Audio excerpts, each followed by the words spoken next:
Je commence vraiment à apprécier Deco et son boulot. On ne parle pas forcément là de signature. Si, un peu tout de même, mais c'est surtout en termes de personnalité. Vous allez comprendre au cours de la vidéo. Salut les Blaugrana, j'espère que vous allez bien. Je suis un peu déçu des informations qu'il y a aujourd'hui, car j'ai l'impression que si nous ratons Gundogan, qui est un joueur de top niveau, on devra se contenter de n'importe qui. Hier, je vous partageais Guido. Aujourd'hui, ça nous parle de Darder. Je sais pas, faudrait trouver quelqu'un sur qui se rabattre, qui ferait moins de tâches. Parce que là, passer de Gundogan à Guido, passer de Gundogan à Darder, c'est pas sérieux. Faut trouver quelqu'un qui soit un entre-deux, quoi. On passe de Gundogan, ok, on est déçu, mais on a réussi quand même à choper un très bon joueur prometteur. Mais là, on passe d'un joueur excellent à Guido de vélo, comment il s'appelle là, Real Betis, Darder de l'Espagnol. Si on rate Gundogan, le retour à la réalité va être très compliqué. Bon, cessons de parler et commençons cette actualité. On va commencer par les 10 nominés pour le Golden Boy 2023. Je pense que c'est pas nécessaire de vous poser la question, qui voulez-vous voir être Golden Boy? On est tous d'accord, on est Blaugrana les gars, on est tous d'accord pour dire Baldé. Après attention,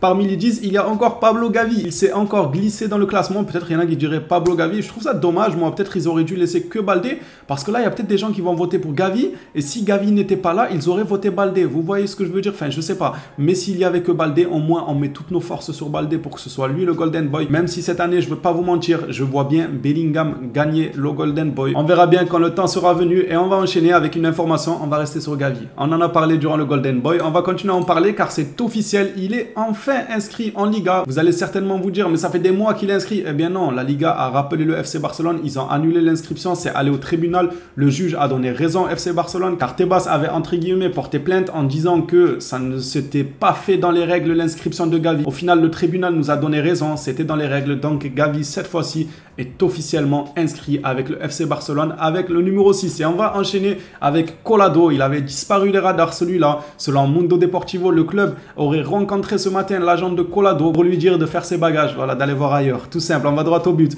Pour lui faire part de la volonté du club, ça c'est un peu plus professionnel, de vendre définitivement le joueur. Une offre de Las Palmas, de la Turquie et de la Grèce sont sur la table. Moi je ne le retiens pas, Collado, je lui souhaite bonne chance. Si le Barça arrive à le vendre, ça serait une super bonne chose. On va passer maintenant à Ansu Fati. Luis de la Fuente accorde une grande importance à Ansu Fati et a eu de multiples entretiens avec lui lors des entraînements de l'équipe nationale. Alors je vais m'arrêter 2 petites secondes pour vous poser une question. Fati, il a fait quoi avec l'Espagne là récemment? Je vois tout le monde dire ouais, Fati retrouve du niveau. J'ai raté le match, je m'en veux, j'ai pas vu Fati reprendre du niveau. Genre on m'a dit comme quoi il était plus léger, il était plus vif, il était meilleur sur ses appuis, il était relâché. J'aurais aimé voir ça, Fati retrouver de la vivacité selon certains. Je sais pas, confirmez-moi dans les commentaires si c'est vrai ou pas, mais il y en a beaucoup. Le dernier match de Fati leur a énormément plu. Moi ça me fait plaisir s'il revient, s'il retrouve du niveau, ça peut être intéressant. De la Fouette de son côté vise à aider Ansu Fati à reprendre de la confiance et il y a déjà des signes que le jeune attaquant joue avec beaucoup plus de liberté. Encore avec Mundo Deportivo qui nous annonce que le Barça est en concurrence avec Almeria. C'est ça qu'on est devenu, donc en concurrence. S'il vous plaît, la prochaine fois, dites le Barça et Almeria s'intéressent à Darder et non pas concurrence. Comment? Concurrence Almeria, du coup. Almeria nous concurrence, du coup. Bon, c'est pas grave. Le Barça est en concurrence avec Almeria pour signer Sergi Darder. Et on va continuer toujours sur Darder. On nous indique que ça serait en cas d'un échec de Gundogan. C'est pour ça que dans l'intro, je me suis emporté dès le début de vidéo en vous disant que si on rate Gundogan, le retour à la réalité va être très compliqué. On va ramener un guidon de vélo, on va jouer avec Guido.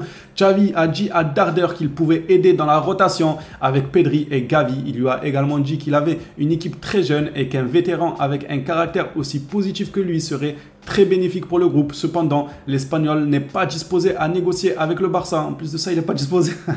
Je vous jure, j'ai limite pas envie d'y croire. Genre, lui, il n'est pas disposé à négocier avec le Barça, mais il est disposé pour faire quoi alors? Et le Barça, de leur côté, ne peut se permettre qu'un prêt, ce qui rend la situation très difficile. C'est tant mieux. Mais on nous précise que l'option Darder serait seulement envisagée au cas où Gundogan déciderait finalement de renouveler avec Manchester City et de refuser la proposition du FC Barcelone. C'est dû à ça que dans l'intro, je vous ai dit, si on rate Gundogan, on va devoir se rabattre sur des Darder, sur des Guido, ça va être des noms, voilà quoi, ils pourront aider comme le dit Xavi. En vérité, ils aideront dans la rotation, mais je préfère un Gundogan qui aidera en étant titulaire directement, pas forcément dans la rotation. On arrive à la nouvelle qui m'a fait le plus plaisir aujourd'hui, encore heureux, je vais pas être content de voir qu'on s'intéresse à Darder, mais celle-là, elle m'a beaucoup intéressé. Deco a son propre avis et il ne se laisse pas manipuler par les autres. C'est pas parce que les autres ils ont un plan ou quoi que lui va dire oui, vous avez raison, le plan il est bien. Non, lui s'il a autre chose en tête, il le dit et ça, j'aime énormément, il en faut dans le staff. Depuis la signature de Deco, les choses ont changé au sein du staff technique du Barça. Jordi Cruyff était d'accord avec à peu près tout ce que Xavi avait demandé, tandis que Deco, lui, de son côté, a déjà eu des divergences avec le manager. Ce que j'aime pas forcément, c'est par exemple Jordi Cruyff qui, lui, est d'accord. Après, peut-être qu'il est réellement d'accord. Peut-être qu'il est sur la même longueur d'onde que Xavi, ils s'entendent super bien, ils sont d'accord pour le projet.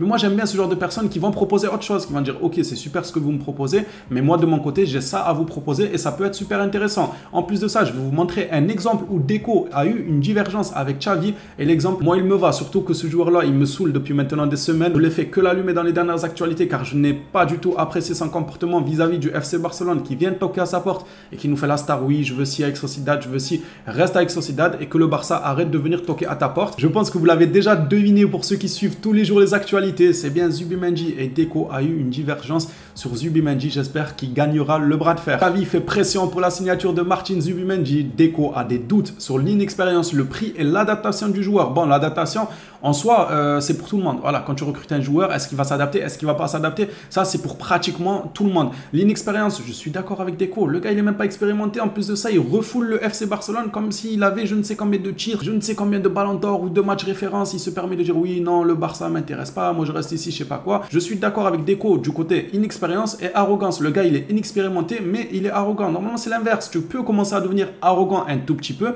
quand tu as de l'expérience, car tu sais de quoi tu parles, tu manies ton sujet. Lui, il manie rien du tout. Il se permet d'être arrogant envers un club comme le FC Barcelone. Deuxièmement, après l'inexpérience, où je suis totalement d'accord avec Deco, c'est le prix. 60 millions, c'est cher. Il a prouvé quoi pour coûter 60 millions? Mais qu'est-ce qu'il a prouvé? 60 millions, ça fait quand même un bon prix. Ces informations nous viennent de Sport et on va continuer. Lors de la dernière rencontre entre le conseil d'administration et le staff technique du Barça, ils ont convenu de faire une dernière tentative pour la signature de Zubimendi. Espérons que ça échoue, espérons que ça échoue. Deco explore lui de son côté déjà le marché. Voilà, il perd pas de temps, lui, il s'en fout. La prochaine réunion d'administration, il n'est pas là à dormir en se disant ouais, j'ai une réunion d'administration, on va voir ce que ça donne et ensuite je vais regarder des plans B. Lui, non, les plans B, il commence déjà à les regarder dès maintenant. Franchement, Deco, chapeau pour le travail qu'il fait depuis qu'il a signé. Deco explore donc déjà le marché pour des profils similaires à un prix inférieur. Laissez-moi vous dire que je préfère tenter un profil similaire à un prix inférieur que mettre le prix de 60 millions pour un joueur qui fait l'arrogant avant même d'arriver. Alors que Xavi, il se met limite à genoux. Xavi, en conférence de presse, il lui fait des louanges. Oui, on le veut. Oui, il colle. Oui, c'est le nouveau Busquets. Tout ça, il se met à genoux, Xavi. Il a deux doigts de lui proposer de venir faire le ménage à la maison. Si ça continue comme ça, prochaine conférence de presse, Xavi, il dira Zubimendi, si tu veux, je viens faire le ménage chez toi. Faut pas abuser. Si le joueur n'a pas forcément envie de venir, faut le comprendre, faut le laisser. S'il aime la Real Sociedad, c'est comme ça, que grand bien lui fasse. Mais sur ce coup-là, je suis totalement d'accord avec Deco. Et même, hormis ce coup-là, Deco a vraiment fait du bon boulot depuis sa signature. J'espère que ça continue comme ça parce que sinon, je vais pas le rater. On va pas faire dans la dentelle, les gars, vous savez très bien. On termine cette vidéo actualité par une déclaration de Lewandowski. Il en a fait plusieurs, où notamment, il parlait du point noir de cette saison qui a été la Ligue des Champions et qu'il indique aussi que la saison prochaine, il faudra absolument être plus concentré et meilleur que cette saison-là en Ligue des Champions. Mais j'ai pris une déclaration qui m'intéressait, c'est le fait que le joueur a annoncé vouloir finir sa carrière du côté du FC Barcelone. Et on va terminer sur ça. Les autres n'étaient pas forcément hyper intéressantes. C'est surtout des déclarations qu'on a déjà vues et revues auparavant, il y a déjà quelques semaines, voire quelques mois. Alors que là, le fait qu'il veuille venir au FC Barcelone, c'est un bon signe. Ça veut dire que le joueur, il s'y plaît, il s'y sent bien et c'est un message directement envoyé à Kimmich. Je sais que ma carrière est plus proche de la fin que du début. Sans blague, t'as l'âge des dinosaures. Encore heureux que tu n'es pas au début. Mais je me sens bien à Barcelone. Je sens que je finirai ma carrière ici. Ma famille se sent super bien. Kimmich, ta famille va se sentir super bien. Toi aussi, viens rejoindre Lewandowski là. Viens reformer le duo avec Lewandowski. Ta famille va être à l'abri. Ils vont kiffer Barcelone. Et nous, on pourra kiffer le football chaque semaine en regardant de tels joueurs. Les phénomènes, cette vidéo actualité est terminée. Merci à tous ceux qui suivent régulièrement les vidéos. On n'oublie pas le petit abonnement avant de partir. C'est la dernière fois que je vous casse la tête et je vous laisse partir tranquillement. On se revoit à la prochaine vidéo sur le FC Barcelone. D'ici là, prenez soin de vous les phénomènes.